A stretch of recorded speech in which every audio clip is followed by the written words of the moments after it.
I guess what advice would you give to that leader, that mentor, that manager that's trying to pull the relentlessness, trying to pull the greatness out of their salespeople? What advice would you give that guy that's like kind of their trainer in a way? You know what I mean? Pay attention to the details, because you can put everybody, when you start off, it's funny, whether you're sales or whatever it is, you put everybody in the same pool.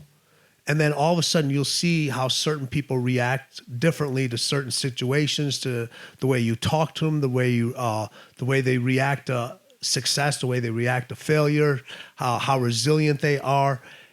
And you have to be able to look at that individual and then give themselves, break them into a smaller group and say, hey, listen, we see these are your weaknesses. This is what you need to work on. This is what you need to work on. And you can't talk to everybody the same. You can't talk to everybody the same way.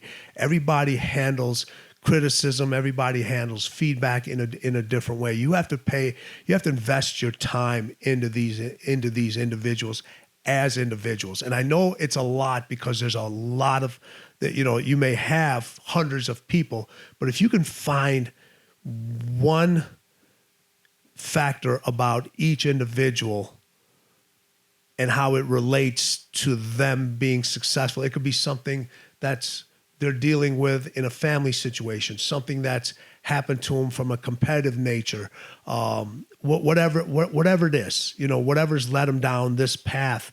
And now they know that you're more to them than just a individual who's paying you to train them. You've actually invested your time into something that's more important to them, where from a personal standpoint, where you can actually really help them grow. It's like paying attention to each individual as an individual. Love that. Because so often we just pay attention to have you sold or have you not sold today? Right. Like it's so surface level there, to where they're not looking at what's that deeper personal aspect of that guy's life, to say, how do we pull success out of him as an individual, not whether he just sells or not. Right.